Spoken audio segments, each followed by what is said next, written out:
نحمده ونصلي على رسوله الكريم اما بعد فاعوذ بالله من الشيطان الرجيم بسم الله الرحمن الرحيم واقيموا الصلاة وآتوا الزكاة وأطيعوا الرسول لعلكم ترحمون صدق اللہ العظیم۔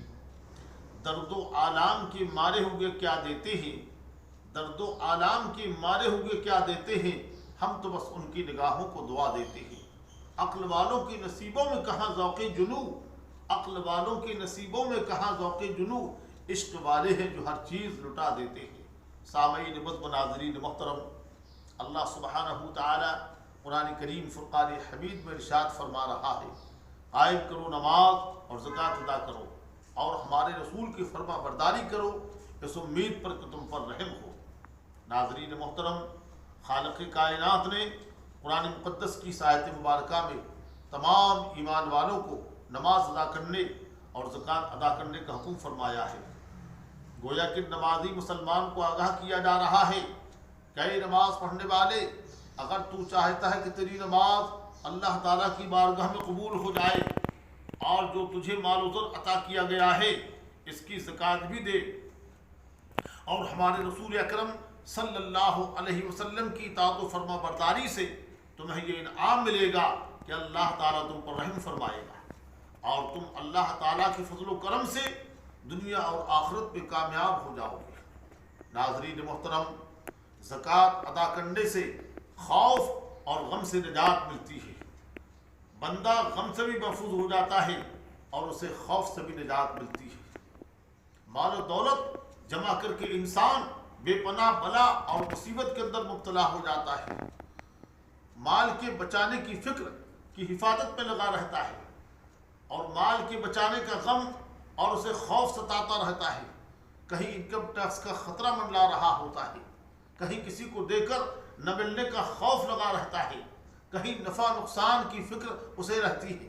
لیکن جو لوگ پوری دیانتداری کے ساتھ، پوری سچائی کے ساتھ اپنے مال کی زکوٰۃ نکالتے ہیں، پہلے آپ حساب تو لگا لیجئے کہ آپ پر کتنی زکوٰۃ بن رہی ہے۔ بغیر حساب لگائے اگر آپ زکوٰۃ نکالیں گے تو اس طرح آپ کی زکوٰۃ ادا نہ ہوگی۔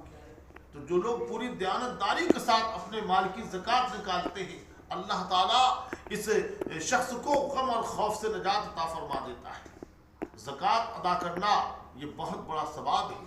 زکوٰۃ اللہ تبارک تعالیٰ کا حکم ہے، اس کے حکم کی تعمیل کرنا، اللہ تعالیٰ کے حکم پر عمل کرنا یہ عبادت ہے، اور اس عبادت پر اللہ تبارک تعالیٰ ثواب عطا فرما رہا ہے۔ زکوٰۃ دینا یہ وہ نیک عمل ہے جس سے اللہ تبارک تعالیٰ خوش ہو کر زکوٰۃ دینے والے بندے کو اجر عظیم یعنی خوب ثواب عطا فرماتا ہے۔ زکوٰۃ سے صدقہ بلاؤں کو دور کرتا ہے۔ آقا کریم نے فرمایا کہ صدقے سے اپنی بیماریوں کا علاج کرو، صدقہ اللہ تعالیٰ کے غضب کو ٹھنڈا کر دیتا ہے۔ حاجت اصلیہ میں زکوٰۃ نہیں ہے۔ حاجت اصلیہ کیا کیا ہے؟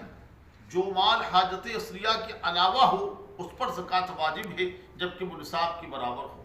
حاجت اصلیہ یعنی زندگی بسر کرنے کے لیے جن چیزوں کی ضرورت ہوتی ہے اس پر زکوٰۃ واجب نہیں ہے، جیسے رہنے کے لیے مکان ہے، پہننے کے لیے لباس ہے، چلنے کے لیے سواری ہے، خدمت کے لیے خادم ہے، اور پیشے کے لیے اوزار مشینیں وغیرہ ہے، کھانے کے لیے غلہ ہے، مطالعہ کے لیے کتابیں ہیں۔ یہ چیزیں چاہے جتنی قیمتی ہوں اس پر زکوٰۃ واجب نہیں ہے۔ خلاصہ کلام یہ ہے کہ 3 طرح کے مال پر زکوٰۃ ہے، سونا چاندی اور مال تجارت، جبکہ یہ نصاب کے برابر ہو۔ یہاں پر میں ایک مسئلہ عرض کرنا چاہتا ہوں کہ زکوٰۃ دیتے وقت فقیر کو لفظ زکوٰۃ کہنا ضروری نہیں ہے۔ بعض فقیر ایسے ہوتے ہیں، بڑے خوددار قسم کے ہوتے ہیں کہ لفظ زکوٰۃ سن کر ان کے قلب کو ٹھیس پہنچتی ہے، تو شریعت اس بات کی اجازت نہیں دیتی ہے کہ کسی کی دل آزاری، لہذا آپ نے دل کے اندر نیت کر لی ہے یہ کافی ہے۔ کوئی اور لفظ کہہ دیں آپ کہ میں آپ کو ہدیے کے طور پر دے رہا ہوں یا نذر کر رہا ہوں یا عیدی کے طور پر دے رہا ہوں، اسے قبول کر لیجئے اور خود آپ نیت دل کے اندر زکوٰۃ کی کر لیں، اس طرح آپ کی زکوٰۃ ادا ہو گئی۔ فقیر وہ آدمی ہے کہ جس کے پاس کچھ ہو مگر اتنا نہ ہو کہ نصاب کے برابر پہنچ جائے، اور اگر نصاب کے برابر بھی ہے تو حاجت اصلیہ میں مستغرق ہے، جیسے رہنے کے لیے مکان، چلنے کے لیے سواری بائک وغیرہ، پہننے کے لیے لباس، یہ تمام چیزیں حاجت اصلیہ میں آ جاتی ہیں، زندگی کی ضرورت ہے، اس پر زکوٰۃ واجب نہیں ہے۔ یہ شخص فقیر ہی کے زمرے میں آتا ہے، ایسے شخص کو بھی زکوٰۃ دی جا سکتی ہے۔ اور مسکین وہ ہے کہ جس کے پاس کچھ نہ ہو، یہاں تک کہ کھانے کے لیے اور لباس کے لیے محتاج ہو، وہ سوال کر سکتا ہے۔